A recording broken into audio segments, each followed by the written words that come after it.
नमस्कार, मी नमस्कार. गीता देव. Barshi today YouTube चॅनलमध्ये आपल्या सर्वांचं हार्दिक स्वागत.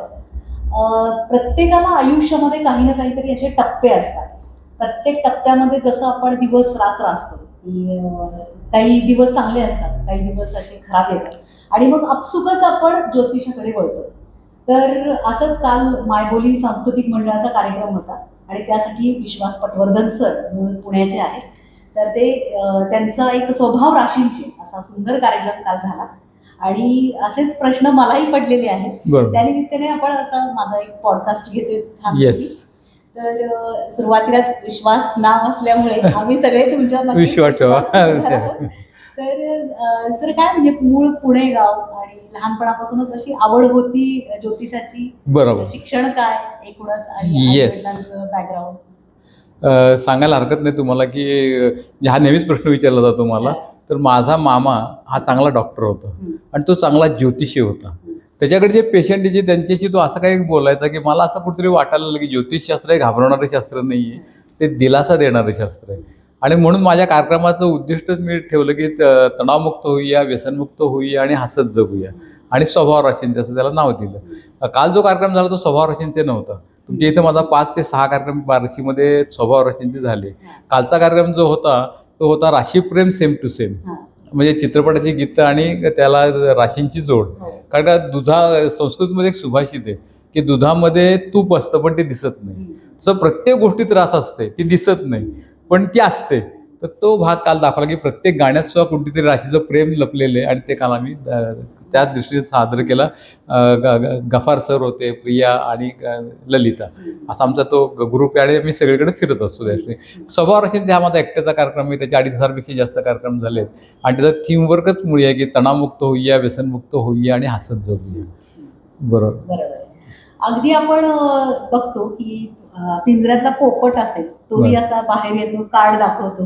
किंवा आता टॅरो कार्ड आहे, त्यानंतर ॲस्ट्रो टॉक म्हणून एक ऍप आहे, किंवा चॅट जीपीटी AI आहे. असे वेगवेगळ्या माध्यमातून ज्योतिष बघितलं जातं. बरोबर. तर खरंच असं कुंडलीमध्ये दोष निघतात का? आता ज्यांना जन्मतारीखच माहिती नाहीये, जन्मवेळ माहिती नाहीये, तर अशा लोकांचं भविष्य सांगताना तुम्ही काय सांगाल सुरुवातीला? हा प्रश्न तुमचा परत चांगला आहे. सगळ्यात मुख्य एक लक्षात ठेवा की ज्योतिषशास्त्राकडे जाताना की ज्योतिषाकडे जाताना एक गोष्ट लक्षात ठेवली पाहिजे की ज्योतिषशास्त्र हे अनुमानशास्त्र आहे. त्यामुळे त्याची अनुमानं ही 70% ते टक्क्यापेक्षा जास्त खरी असतात, पण शेवटचे 30% तुम्ही काही मार्ग देऊ शकत नाही. त्यामुळे जेवढा अभ्यास, जेवढा अनुभव, म्हणून ज्योतिषशास्त्राला अनेकदा विद्या म्हणलेलं आहे, ज्योतिष विद्या. तो जो ज्योतिषी आहे त्याची नैतिक पातळी किती आहे, त्याचं आचरण कसं आहे, तो आपल्या क्लायंटशी कशा प्रकारे बोलतो, याच्यावर बऱ्याचदा तुमची उत्तर अवलंबून असतं. एकाच प्रश्नाला अनेक उत्तर असतात. म्हणजे तुम्ही कुंडली पाहिली तर फक्त 12च घरं आहेत त्याच्यामध्ये, पण माणसाचे प्रश्न मात्र गहन आहेत.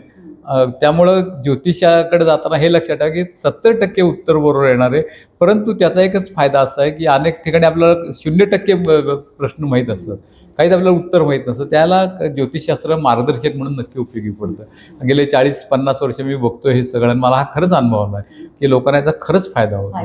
पण ते दिलासा देणारे शास्त्र, ते अनुमानशास्त्र आहे, हे विसरून चालणार नाही. मात्र हे मी स्पष्टपणे सांगू इच्छितो का नव्या पिढीला किंवा जुन्या पिढीला हे माहीत पाहिजे की ज्योतिषशास्त्र म्हणजे तो काय ब्रह्मदेव नाही, असा जे कोण दावा करतात त्यांना माझा नमस्कार. पण ज्यांना शास्त्र म्हणून याच्याकडे अभ्यास करायचा त्यांनी लक्षात ठेवावं की 70%पेक्षा जास्त मात्र उत्तरं योग्य येतात. पण काही भाग तुम्ही बाजूला ठेवलाच पाहिजे की जे चूक येऊ शकेल. बरं. ज्योतिषशास्त्र शिकताना आता ही जी पुस्तकं तुम्ही लिहिलेली आहेत, स्वभाव राशींची, तुम्हीच पहा तुमची कुंडली तुमचं भाग्य, तुम्हीही करू शकता प्रभावी, सौश्री राशींची, त्याचप्रमाणे शुभेच्छा पुष्प राशींची आणि जन्मदिनांक, ही पुस्तकं वाचून ऍस्ट्रॉलॉजर होता येतं का त्याला काही विशिष्ट अशा डिग्री आहेत? नाही, त्याला डिग्री आहे, त्याला कोर्सेस आहेत, वेगवेगळे ज्योतिषी शिकवत असतात.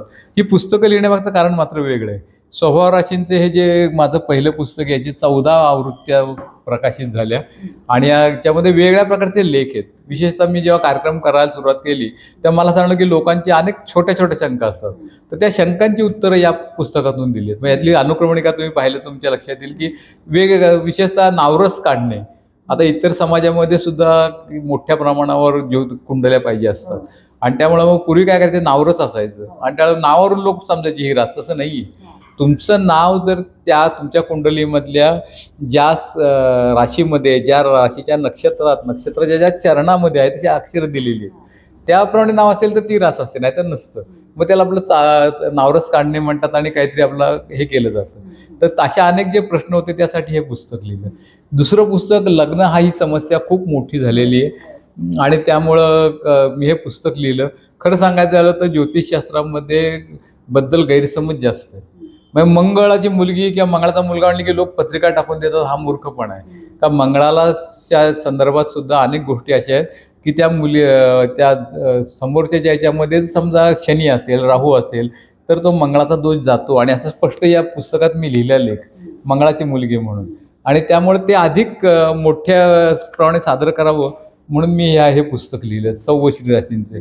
ते एका कंपनीने माझ्याकडून ग्रीटिंग कार्ड बनवून घेतली आणि त्यात मी त्या प्रत्येक राशीसाठी ग्रीटिंग कार्ड दिले, तुम्हाला ती बाजारात मिळू शकते. तर त्याला मला असं वाटलं की एका ग्रीटिंग कार्डला 50 रुपये एका राशीसाठी देण्याऐवजी मी जर 100 रुपयात पुस्तक लोकांना दिलं 12 राशींचं आणि त्यामध्ये मी अगदी खूप वेगळा विषय हाताळलेत. प्रत्येकाला हे तर दिलेलीच आहे, मी शुभेच्छा तर दिलेलीच आहे, पण त्याचा एक वेगळा भाग या पुस्तकात केला आहे जो कोणत्याही ज्योतिषाने आजवर केलेला नाही आहे, की तो म्हणजे स्वभावदर्शक शुभेच्छा आहेत, स्वभावदर्शक रंजक किस्सा, प्रत्येक राशीचा एक किस्सा दिला आहे की त्याच्यावरून तुम्हाला रास लक्षात येईल, तुमची गोष्ट सांगितली आहे. त्यानंतर तुमच्या राशीनुसार जोडीदाराला आनंदी कसे कराल, किंवा तुमची रास आहे त्या राशीनुसार तुमच्या जोडीला आनंदी कसे कराल हे त्याच्यात दिलेले, किंवा जोडीदाराच्या राशीनुसार त्याला खुशीत कसे ठेवाल. तुमच्या जोडीदाराची तुम्हाला रास माहीत असेल तर त्याचे कोणते प्लस पॉईंट आहेत, त्याचे कोणते वीक पॉईंट्स आहेत ते या पुस्तकात दिलेत. आणि त्याच वेळेला अन्य राशींची मजेदार तुलना केली आहे. मग समजा वृश्चिक राशी शार्प आहे तर मिथुन राशी स्मार्ट आहे, तर अशा प्रकारच्या तुलना 12ही राशींच्या प्रत्येक ह्याच्यात केलेल्या आहेत. चौथं माझं जे पुस्तक आहे ते म्हणजे तुम्हीच पहा तुमची कुंडली तुमचे भाग्य. गंमत झाली की मी लोकांना हसवत असल्यामुळे आणि ज्योतिषी हसवतो हे लोकांना फार आश्चर्य वाटायचं की ज्योतिषी म्हणजे गंभीर असं काहीतरी पाहिजे. तर त्याला लोक मला इतर ज्योतिषी मला म्हणजे तू काय लोकांना फक्त हसवतो, मग म्हणजे बहुधा ज्योतिषाचं ज्ञान नाही असं लोकांनी हे केला अंदाज. म्हणून मग मी हे ग्रंथ लिहिला 280 पानात. याच्या प्रकाशनाला तर खुद्द बाळाजी तांबे आले होते, गुरु आमचे, त्यांना आम्ही खास परमश्रद्धे आध्यात्मिक गुरु म्हणतो. तर ते आले होते, त्यांनी या पुस्तकाचं प्रकाशन केलं, जी दुसरी आवृत्तीसुद्धा आता संपायला लिहिली आहे. आणि यामध्ये मुद्दाम मी लिहिलं आहे की astrology is logic and not magic. पहिलंच प्रकरण त्याच्यात दिलं आहे की लॉजिक आहे ज्योतिषशास्त्र म्हणजे. आणि मी काही माझे मित्र मला म्हणायला लागले की ज्योतिषी पुस्तकं खूप खपतात, त्यामुळे तुझी पुस्तकं तुझ्या अनेक आवृत्त्या निघाल्या आहेत. मग त्यामुळे मी ज्योतिषापेक्षा वेगळा विषय घेतला, का मला स्वतःला लहानपणापासून भाषणाची खूप आवड होती आणि त्यामुळे तुम्ही करू शकता प्रभावी भाषणाने पुस्तक लिहिलं. आणि या पुस्तकाचं वैशिष्ट्य म्हणजे तुम्ही जर कुठेही कुठली भाषणाची पुस्तकं पाहिली तर त्यामध्ये तुम्हाला असं दिसेल की नेहरूंचं भाषण, गांधींचं भाषण ते तुम्हाला नको आहे. सध्या माणसाला काय पाहिजे, मी एका मंडळामध्ये गेलो तर मंडळामध्ये कोणातरी वाढदिवस आहे, मी काय भाषण केलं पाहिजे, तर अशी 18 भाषणं मी याच्यात दिली. म्हणजे तुम्हाला हे पुस्तक इतकं उपयोगी पडेल की तुमच्याकडे हे जर पुस्तक असेल तर कुठेही तुम्ही भाषण करू शकाल. बरं, मला शेरोशायरीची आवड आहे, त्यात शेरोशायरी, काव्याच्या पंक्ती याच्यात घातलेल्या आहेत. सगळ्यात मुख्य म्हणजे भाषण हा जो विषय आहे, तर ह्या भाषणाचं मराठीमध्ये पहिल्यांदा काम कोणी चालू केलं, तुम्हाला आश्चर्य वाटेल की 1934 साली एका शिक्षकाने स्वखर्चाने पुस्तक काढलं. त्या काळात त्यांनी 150 लोकांना प्रश्न पाठवले आणि त्या 150 लोकांकडून फार थोड्या लोकांनी उत्तरं दिली. त्या प्रश्नांच्या आधारावर त्यांनी पुस्तक लिहिलं. मध्ये काही काळ पैसा नसल्यामुळे त्यांनी ते पुस्तकाचं थांबवलं.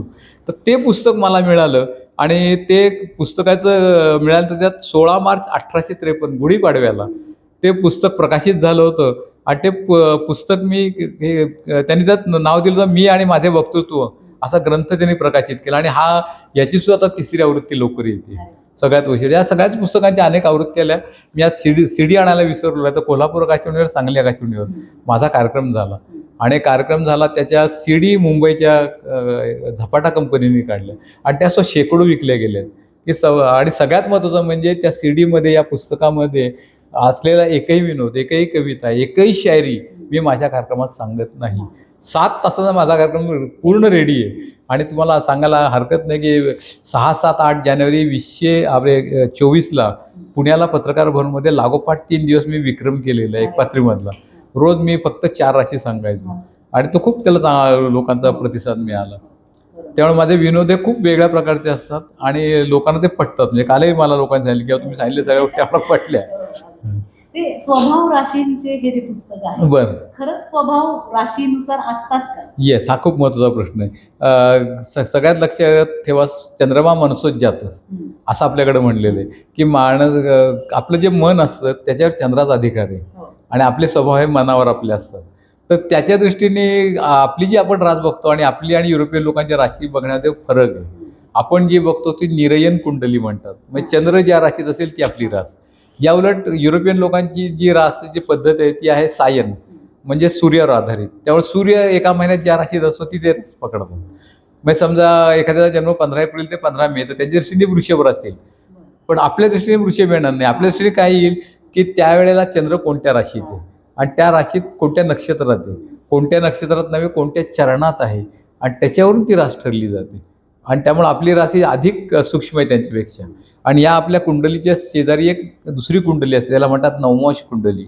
तर नवमांश कुंडली म्हणजे राशी, त्याचं नक्षत्र आणि नक्षत्रामधला नवमांश, म्हणजे 27 भागापर्यंत आपण खाली गेलेलो असतो. पण नवमांश कुंडली प्रत्येक कुंडलीच्या शेजारी दिलेली असते. अर्थात हल्ली कोणी ते बघत नाही, हे चूक आहे म्हणजे लोकांचं. पण दोन्ही कुंडल्यांचा अभ्यास एकाच वेळेला केला पाहिजे. आणि तिसरी कुंडली म्हणजे प्रश्न कुंडली, की तुम्ही माझ्याकडे आलेले आहात, तुम्ही खूप ठरवलं असतं की या माणसाला ज्योतिषाला भेटायचं, पण काही ना काही कारणाने तुम्हाला जमत नाही आणि तुम्ही नेमकं अशा वेळेला येता की त्याला तुम्ही माझ्याकडे येता. त्यामुळे जेव्हा प्रश्नकुंडली मांडतो तेव्हा माझ्या लक्षात येतं की यांचा प्रश्न काय असू शकेल, कारण का चंद्र तिथं असतो किंवा लग्नेश तिथं असतो, असा तो फरक येतो. म्हणून तुमची लग्नकुंडली, नवमांश कुंडली आणि प्रश्नकुंडली या तिन्हीच्या आधारे तुम्ही उत्तर दिलं तरी अधिक अचूक येऊ शकतं. ज्यांचा ज्योतिषावर विश्वास मी जास्त बोलत नाही ना. नाही. ज्योतिषावर ज्यांचा विश्वास नाहीये बरं अशी लोक असं प्रश्न निर्माण करतात. बरं. बाळ पोटात राहिल्यापासूनची ती कुंडली धरावी, बाळ जन्मल्यावर बरं. लगेच ते डॉक्टर सांगतात का, बरोबर. किंवा कळा सुरू होतात का, किंवा सिझेरियन मध्ये लवकर आपण जन्माला बरं. घालतो, मग नेमकं काय करायचं? येस, तुम्ही हाही नेहमी प्रश्न विचारला जातो. ज्यांचा विश्वास नाही त्यांच्याबद्दल काही आमचा आक्षेप नाही, की प्रत्येकाला आपलं मत ठेवायचा अधिकार आहे. आपल्या संस्कृतीमध्ये तर नास्तिकाला सुद्धा किंमत दिली, की नास्तिक म्हणला मला देव मान्य नाही, तर ते आपण ऍक्सेप्ट केले. चारवाक आपल्याकडे आहे, ती परंपरा वेगळी आहे आणि ते आपण ऍक्सेप्ट केलेली आहे. आपण एखादा जर म्हणला मला ज्योतिषावर माझा विश्वास नाही, तर रागायचं काही कारण नाही. त्यांनी कशावर विश्वास ठेवा याचं काय आपण हे करू शकत नाही. पण जे कोणी येतात त्यांना जे काय आम्ही उत्तरं देतो त्यातले मगाशी सांगितल्याप्रमाणे ती बऱ्यापैकी बरोबर येतात आणि त्यामुळे लोक वारंवार येत राहतात. म्हणजे इंग्रजीमध्ये म्हणतात की तुम्ही लोकांना काही दिवस मूर्ख बनवू शकाल, काही लोकांना काही वर्षे बनवू शकाल, पण पिढ्यानपिढ्या हे आलेलं आहे. आणि सगळ्यात महत्त्वाचं म्हणजे लोकांना, सर्वसामान्य लोकांना माहीत नाही त्या दोन गोष्टी मी इथं या माझ्या पुस्तकात मुद्दाम दिल्या आहेत, म्हणून याच्या 14 आवृत्त्या खपलेल्या आहेत. नेमकं पान तुम्हाला सांगतो मी, की ज्योतिषशास्त्रावर बंदी नको असं न्यायालयात प्रतिज्ञापत्रक सरकारने दिलेलं आहे. भाजप सरकारने, जुन्या सरकारने, म्हणजे भाजप थोडं धर्मनिष्ठ म्हणून तुम्ही म्हणाल, पण हे जुन्या सरकारने दिलं आहे. आणि हे पेपरमध्ये आलेले आहे.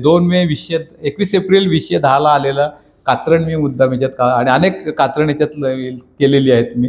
आणि त्यामुळे ज्योतिषशास्त्रावर बंदी नको असं खुद्द सरकारचं म्हणणं आहे आणि ते त्यांनी न्यायालयात मांडलेलं आहे.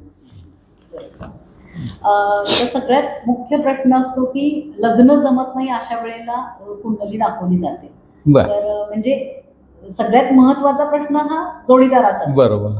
तर तसं कुंडलीवरती अवलंबून राहावं का जोडीदार शोधताना? आणि लव्ह मॅरेज होतात बरं. ते जेव्हा काही प्रॉब्लेम येतात तेव्हा ते पुन्हा ज्योतिषाकडे येतात. बरं. तर मग काय सांगाल सर?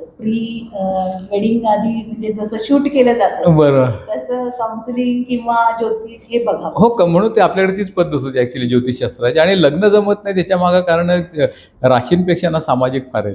हल्ली मुलं किंवा मुली दोघे म्हणतात आमच्या काय अपेक्षा नाही, फक्त मुलगा पाहिजे मुलगी पाहिजे. मग ते जात येते, मग ती पत्रिका येते, मग तो इंजिनियर आहे काय येतं. म्हणजे शेवटी तुम्ही अपेक्षा ठेवतात. काही आमच्या अपेक्षा नाही म्हणतात, तुम्ही अपेक्षा ठेवलेल्या असतात आणि ते दिवसेंदिवस अवघड होणार. मुलींची संख्या कमी होत चालली आहे, त्यांच्या आणि त्यांच्या आई वडिलांच्या अपेक्षा वाढत चालल्या आहेत. मग मला आठवतं की पूर्वी मी लहान असताना एका घरामध्ये 5-5, 6-6 मुली असायच्या आणि मग वडील म्हणायचे जाऊ दे मध्य प्रदेशमध्ये गेली ते हरकत नाही. खालची ती मोठी मुलगी विचार करायची की मी जर थांबून राहिले तर माझ्या बाकीच्या बहिणीची लग्न कशी होणार. आणि त्यामुळे ॲडजस्टमेंट मुलींकडून होत होती. पण आता मुलींची संख्या कमी झाली आहे त्यामुळे त्यांची मागणी वाढली आणि असं होणारच समाजामध्ये की पूर्वी मुलीचे बाप जोडे झिजवायचे, आता मुलाच्या बापात जोडे झिजवायची पळालेली.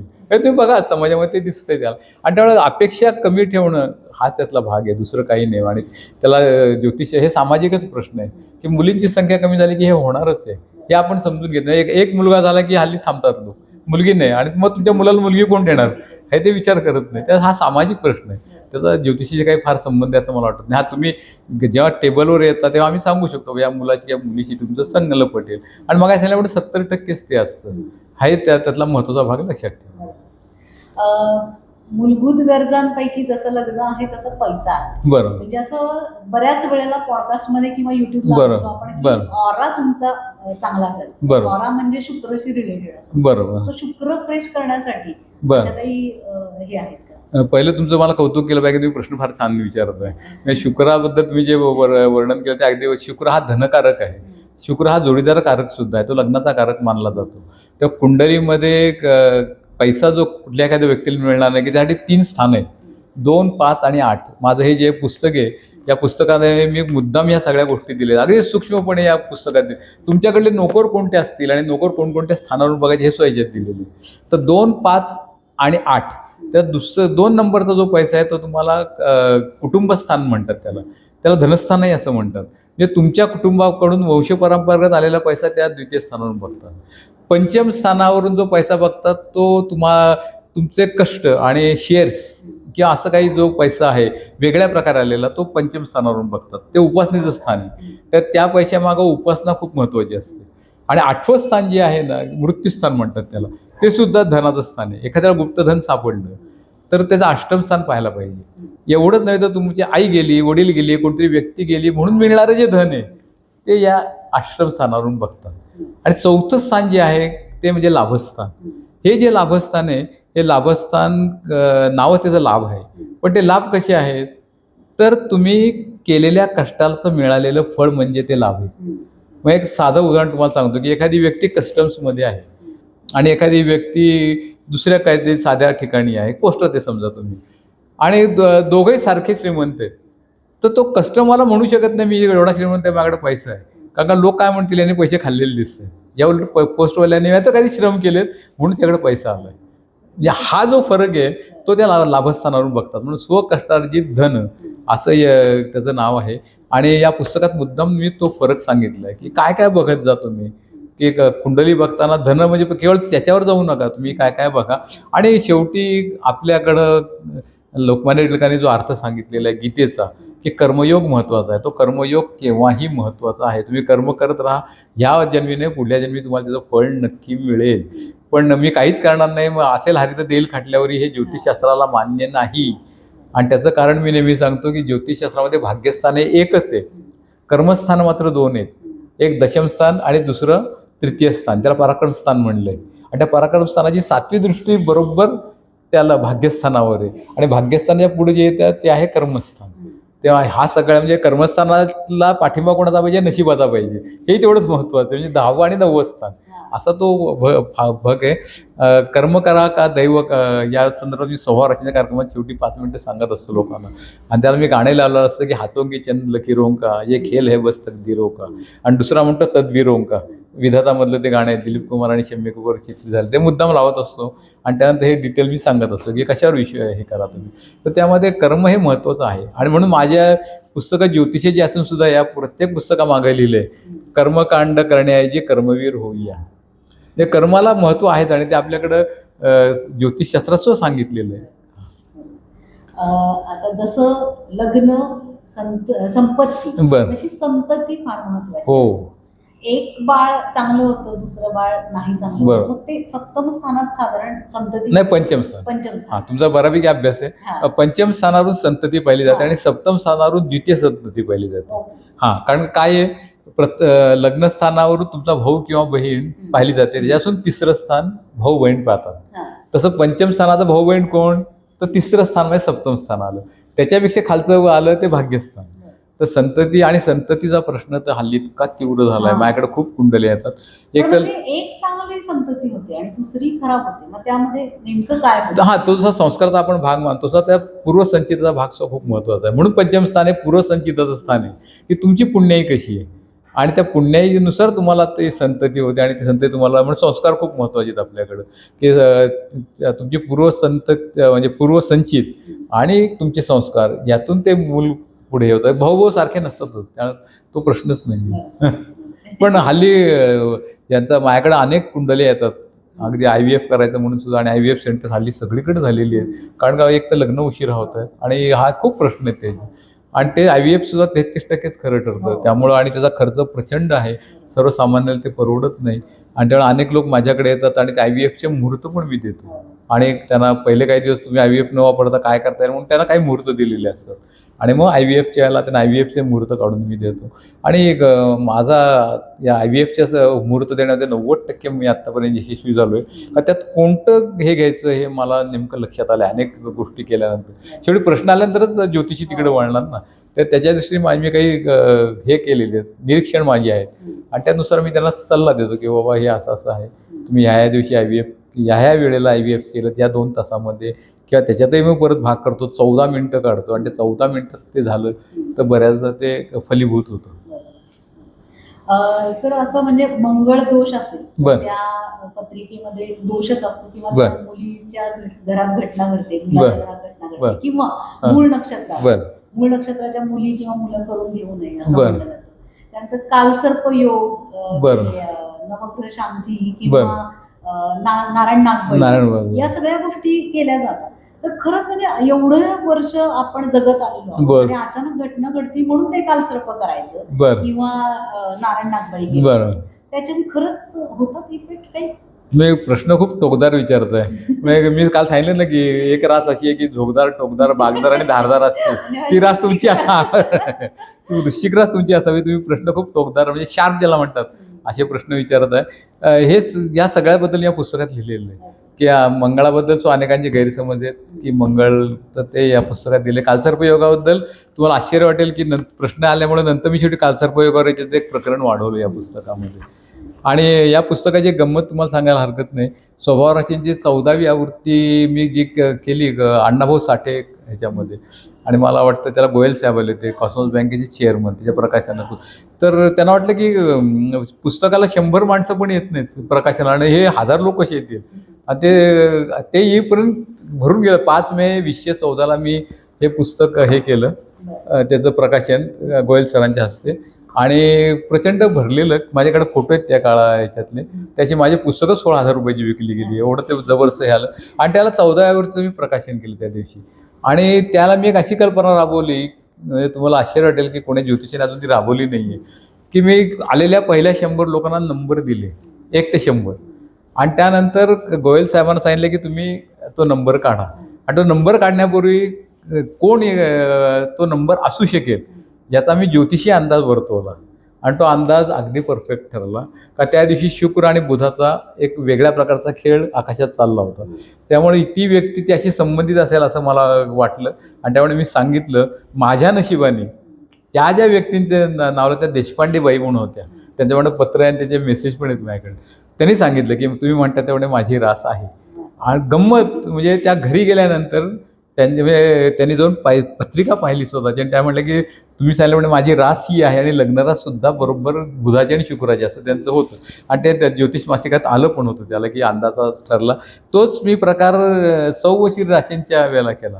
याची 6वी आवृत्ती त्या मग सांगितलं ना मी एक पत्रिकेमध्ये विक्रम केला, तर त्याला जी 6वी आवृत्ती काढली, आणि त्याला तोच प्रकार केला की पहिल्या 100 लोकांना नंबर दिले. आणि मग त्या दिवशी रवी खूप प्रबळ होता. मग मी रवी यांच्या दृष्टीने सांगितलं की हे असं असं असेल. तर त्या डॉक्टरबाई होत्या, डॉक्टर पाटील म्हणून नावही सांगतो तुम्हाला. त्यांनी सांगितलं तुम्ही सांगितलं ते बरोबर आहे, माझा नंबर आलेला आहे, माझी ही रास आहे. आणि मग त्यांच्या हस्ते पुस्तकात प्रकाशन. म्हणजे अंदाज असले तरी ते तुम्ही किती परफेक्ट सांगू शकता याला खूप महत्त्व आहे. त्यासाठी ज्योतिषाचं नशीब सुद्धा चांगलं पाहिजे बरं का. सर डॉक्टरांकडे आपण जातो, वेगवेगळ्या तज्ञांकडे बरं, की मला खोकला झाला असेल तर मी खोकल्यावाल्याकडे. बरं, तसं ज्योतिषाप्रमाणे या ज्या राशी आहेत त्या राशींना वेगवेगळे देवांची पूजा सांगितली जाते. बरं, कितपत खरं आहे? काय प्रकार आहे माहिती का, आपण आपला हिंदू धर्म अनेकेश्वरवादी आहे. युरोपमध्ये आपल्या याच्यातले धर्म जे आहेत ते एकेश्वरी आहे, आपल्याकडे अनेकेश्वरी आहे. त्यामुळे प्रत्येकाला न्याय देणं या भागातून ते आलेलं आहे. म्हणजे जर तुम्ही पाहिलं तर अरबस्थानामध्ये सुद्धा ग्रहण आहेत. तुम्हाला आश्चर्य वाटेल की या पुस्तकामध्ये मी ती नावं सुद्धा दिली आहेत. हे बघा, नक्षत्राची नावं सुद्धा दिली आहेत. अरेबिक नावं आहेत बरं का ही सगळी. आणि तर त्यामुळं सगळीकडे हे आहे, ज्योतिषशास्त्र आहेच आहे. आपल्याकडे ग्रहांमुळं ग्रह जास्त 9 आहेत, मग तीनचा शोध लागला. त्यामुळे प्रत्येकाला एक देवता त्यांनी दिली की प्रत्येक देवतेचा मान ठेवायचा या दृष्टीने. तेव्हा तसं काही त्यात वाटायचं कारण नाही. पण सर्वसाधारण 12ही राशींना उपयोगी येईल असं कोणत्या देवाची उपासना करावी आता कलियुगात तर अवघड आहे. नाही, मनोदेवता मी सांगतो की मनोदेवतेला खूप महत्व आहे. तुम्हाला जो देव आवडतो, म्हणून या पुस्तकात मी लिहिलंय, तुम्हाला आश्चर्य वाटेल. म्हणजे तुमच्या सगळ्या प्रश्नांची उत्तर माझ्या पुस्तकात तुम्हाला मिळतील की तुम्ही कोणाची उपासना करा. उपास्य देवता प्रत्येक राशीची दिली आहे. आता तुम्ही मला म्हणलात की तुमची वृश्चिक रास आहे, तर आता मी तुम्हाला सांगतो इथं उपास्य देवता दिली आहे शंकर, कुलदेवता आणि मनोवांछित देवता. त्यातली मनोवांछित देवता म्हणजे तुम्हाला जी वाटते ती त्याचा तुम्ही हे करा. आणि त्या काळामध्ये तुमची ज्या ग्रहाची महादशा आहे, ज्याची अंतर्दशा आहे, ज्याची विदशा आहे, तर त्याचा जप करा. रोज 1 वेळा 2 वेळा म्हणा तरी तुम्हाला खूप फरक जाणवेल. तुम्हाला खूप फरक जाणवेल.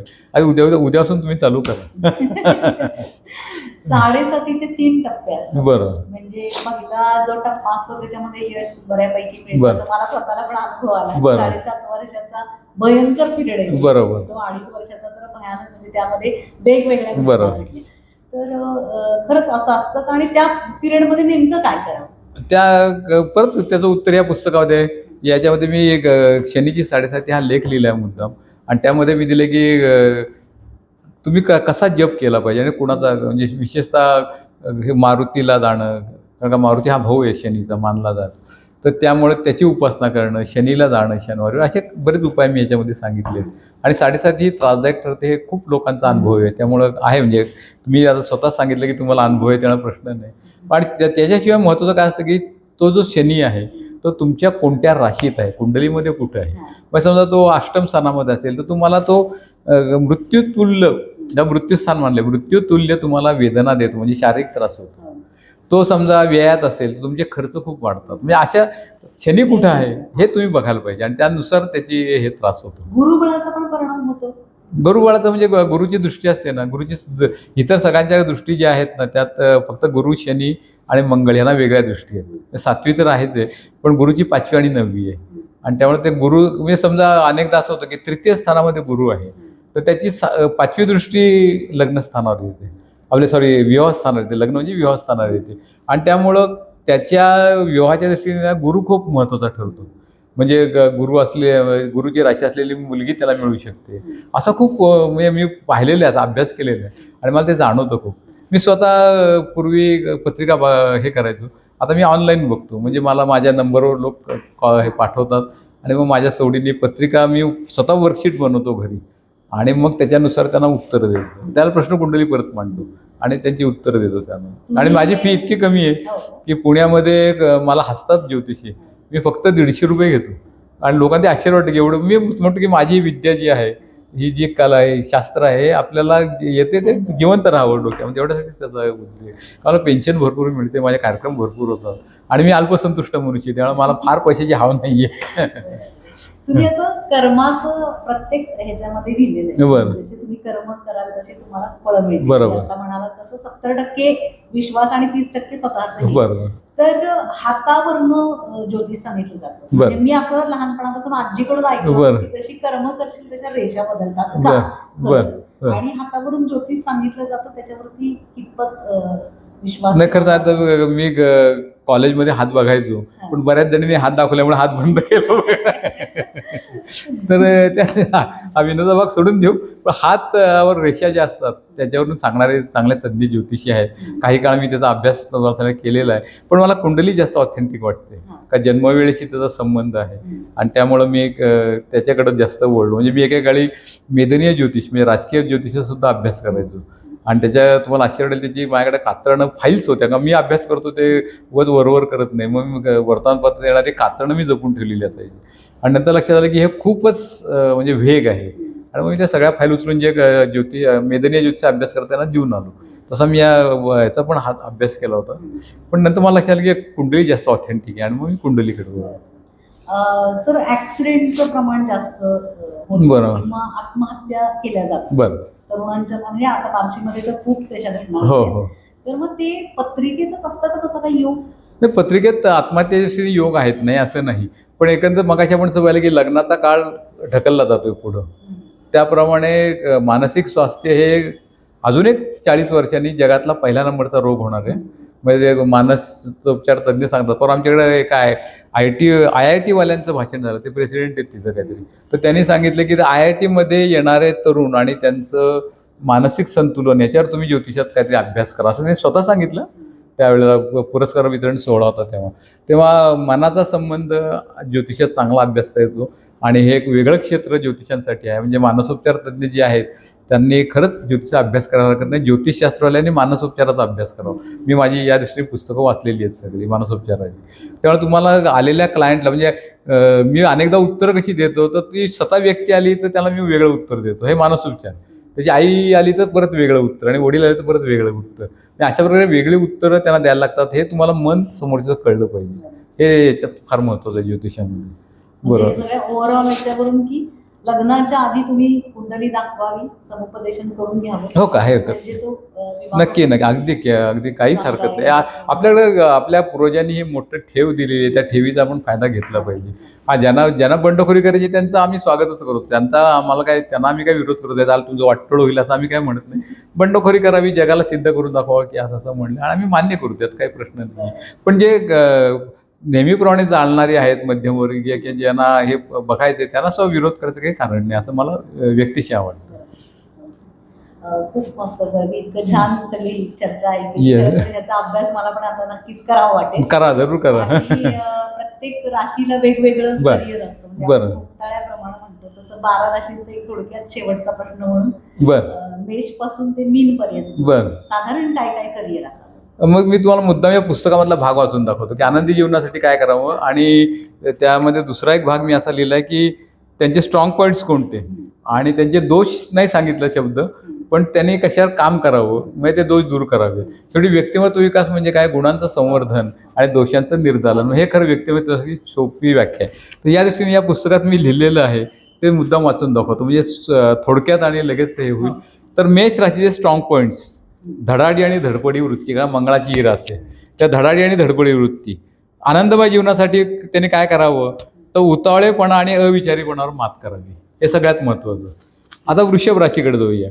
वृषभ राशीचे स्ट्रॉंग पॉईंट्स कोणते आहेत, तर कष्टाळू वृत्ती आणि एकाग्र होतात. आनंदमय जीवनासाठी त्यांनी काय करायचं, चैनी आणि दिखाऊ वृत्तीवर आवर घालावा.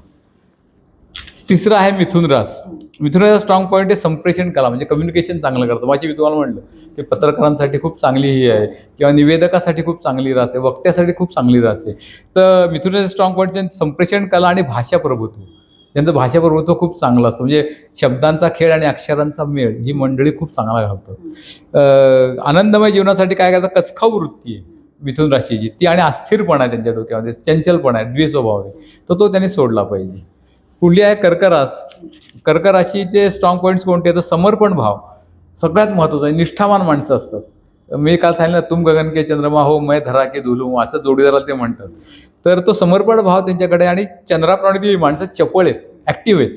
त्यामुळे या लोकांनी, मी काल सांगितलं की केटरिंगचा व्यवसाय करावा, टुरिझमचा व्यवसाय करावा, तो यांना लाभदायक ठरतो. त्याच्यात व्यवसाय सुद्धा दिलेत मी, कोणकोणते व्यवसाय आहेत. आनंदमय जीवनासाठी काय करावं, तर चंचलपणा आणि हळवेपणावर ताबा मिळवा. भावना प्रधान असल्यामुळे अनेकदा भावनेच्या भरात वाहून जातात आणि चुकीचे निर्णय घेतात. सिंह राशीचं काय स्ट्रॉंग पॉईंट आहे, तर तत्वनिष्ठ आणि मनाचा कणखरपणा. आणि आनंदमय जीवनासाठी काय करावं, तर अहंकारी आणि हेकेकर वृत्तीवर त्याने नियंत्रण ठेवावं. कन्या राशीचे स्ट्रॉंग पॉईंट आहेत धोरणीपणा आणि कौशल्यपूर्ण नियोजन. मग एखाद्या कार्यक्रमाचं आयोजन, नियोजन, संयोजन कन्यावाल्याकडे द्या, तुम्हाला खूप फरक जाणवेल त्या कार्यक्रमाच्या सगळ्या आयोजनामध्ये. आणि आनंदमय जीवनासाठी काय करावं, तर अतिविचार आणि अति चौकशा करू नये. चौकशा फार करतात ती मंडळी. तूळ राशीचा स्ट्रॉंग पॉईंट म्हणजे उच्च अभिरुची आणि व्यावसायिक प्रोफेशनल मंडळी आहे ती. आणि आनंदमय जीवनासाठी काय करावं, तर संधी साधू वृत्ती सोडावी, थोडंसं सामाजिक सेवेकडे लक्ष द्यावं. का मी नेहमी कार्यावर सांगतो की कर्करासमध्ये सेवा म्हणजे मिशन, तर तुळरास म्हणजे कमिशन, तर असा फरक आहे यांच्यामध्ये. तर त्याने आनंदमय जीवनासाठी काय करावं, तर संधी साधू वृत्ती आणि हिशेबी वृत्तीवर काबू ठेवावा. पुढे आहे वृश्चिक रास. त्यांचे स्ट्रॉंग पॉईंट्स कोणते आहेत, तर ही माणसं मर्मज्ञ आहेत. म्हणजे एखाद्या गोष्टीतलं मर्म यांच्या लगेच ज्ञ म्हणजे जाणणे. एखाद्या गोष्टीचं ज्योतिषशास्त्रातलं मर्म काय आहे हे तुमच्या लगेच लक्षात येतं. त्या मर्मज्ञ आणि महत्वाकांक्षी रास की आपल्याला आज तुम्ही हे करताय, ह्याच्या अजून एक 10 वर्षांनी तुम्ही खूप पुढे गेलेले असाल, का तुमच्या महत्वाकांक्षी आहे तुमच्या मनामध्ये. दुसरं, आनंदमय जीवनासाठी काय करावं, तर गूढ आणि खुंची वृत्तीचा त्याग करावा. म्हणजे एखाद्या जर डूक धरला की नागिणीसारखे राहतात तेव्हा तसं करू नये त्यांनी. आणि तुमच्या स्वभावाचा थांगपत्ता समोरच्या लागत नाही वृश्चिकवाल्यांचा, तर ती त्याने काळजी घ्यावी. कारण त्यामुळे काय होतं की तुम्हाला मित्र जवळचे राहत नाहीत, अगदी जोडीदाराला असं वाटतं की अरे हे काहीतरी दडवून ठेवतील का आपल्याला, तर असं होतं का नाही. धनुराशीचे स्ट्रॉंग पॉईंट्स कोणते, तर सामर्थ्य आणि आशावाद. आजची आशावादी मंडळी आहेत. मग आनंदमय जीवनासाठी काय करावं, तर गाफीलपणा आणि बेदरकार वृत्ती याच्यावर लगाम घालावं. मकर रास जी आहे त्या स्ट्रॉंग पॉईंट आहे जिद्दी आणि वास्तववादी वृत्ती. आणि त्यांचा आनंदमय जीवनासाठी काय करावं, तर कडवटपणा स्वभावामधला तो त्यांनी दूर करावा आणि न्यायनिष्ठ प्रवृत्तीवर विजय मिळवावा. कुंभ राशी जी आहे सगळ्यात बुद्धिमान राशी बरं काही कुंभ रास. तर तिचा स्ट्रॉंग पॉईंट काय, तर नवमतवाद. नवीन जे विचारतात ते लगेच त्यांना आकर्षित करतात, कारण लोकांच्या पुढं जे विचारांचे असतात तेव्हा नवमतवाद, समाजवाद या लोकांचा आवडीचा विषय असतो. आणि उच्चतम बुद्धिमत्ता हे यांचं वैशिष्ट्य आहे. यांचं ज्या आनंदमय जीवनासाठी काय करावं, तर विक्षिप्तपणा आणि अलिप्तपणावर अंकुश ठेवावा. मग यांचे विचार समाजाच्या पुढं असल्यामुळे लोकांना विक्षिप्त वाटतात बरं का, जगाच्या पुढं असल्यामुळं. तर त्यांना मी म्हणतो जगावेगळे जगाच्या पुढं ही माणसं असतात कुंभ राशीची, ते बुद्धीमुळे त्यांच्या. आणि मीन राशीचे स्ट्रॉंग पॉईंट्स म्हणजे अंतस्फूर्ती आणि दूरदर्शी वृत्ती. त्यांना एक सिक्स, म्हणजे स्त्रियांना ज्याकडे सिक्स सेन्स असतो ना, तसा या मीन राशीला सिक्स सेन्स असतो. म्हणजे विशेषतः मी असे अनेक माझ्या मीन राशीचे क्लायंट्स पाहिलेत की त्यांना स्वप्न पडतं आणि स्वप्नासारखं होतं. म्हणजे 100 डेज जो सिनेमा आहे ना, तुम्हाला वाटतं ती मीन राशीची असावी, की स्वप्नाप्रमाणे त्यांना त्या घटना घडताना जाणीव होते कुठे, किंवा त्यांना ती घटना घडली की जाणतो अरे हो आपण असं काहीतरी पूर्वी अनुभवलं आहे बरं का आपल्या स्वप्नामध्ये. तर अंतस्फूर्ती आणि दूरदर्शी वृत्ती पुढचं बघतात ही माणसं बऱ्याचदा. आणि आनंदमय जीवनासाठी आयशाराम पण थोडी निवांत रास आहे ही, म्हणजे स्वप्नाळू आणि झोपाळू रास आहे आणि त्याला त्यांनी मुरड घालावी. ते थोडक्यात आपण पाहिलं. तुम्ही मला संधी दिली याबद्दल तुम्हाला धन्यवाद देतो आणि तुमची उत्तरोत्तर प्रगती आणि भरभराट हवी अशी शुभेच्छा हे करतो. तुमच्या चॅनलचं नाव बार्शी टुडे, त्यांनाही शुभेच्छा देतो की त्यांचे असेच उत्कर्ष होईल. आणि सगळ्या श्रोत्यांना नमस्कार करतो आणि पुन्हा एकदा सांगतो की मनामध्ये तुम्ही श्रद्धाभाव जसा पाहिजे तसा आशावाद पाहिजे. साहावडीची कविता सांगतो हिंदीमधली, कारण माझा कार्यक्रम हिंदीमध्ये सुद्धा आहे. तर सर्वात वैशिष्ट्य म्हणजे कॅलेंडर जे आपण घरामध्ये लावतो, ते कॅलेंडरला इतिहास आहे.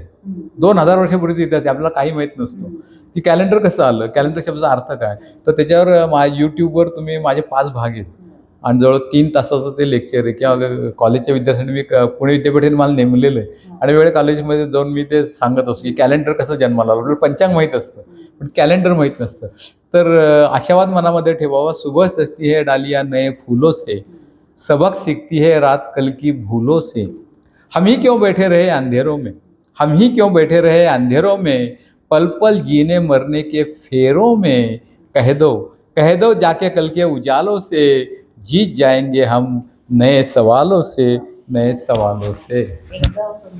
थँक्यू. ज्योतिषशास्त्रावरती विश्वास ठेवा, कारण आपल्यासोबत येस माहिती सांगितली. बरं. हे सगळी पुस्तकं Amazonवर वगैरे मिळतात नाही, ती मी आमच्या पुण्याला प्रकाशकाकडे मिळतील, कुठे महाग मिळतील माझ्याकडे त्या मानाने दुकानात. हा मला तुम्ही हे टाकलं तर मी तुम्हाला पाठवू शकेन. मी सरांचा नंबर आपल्या चॅनलवरती सेंड करते, नक्की संपर्क साधा आणि आपलं आयुष्य खूप सुंदर आहे ते आणखी सुंदर. येस, हाच ज्योतिष संदेश आहे.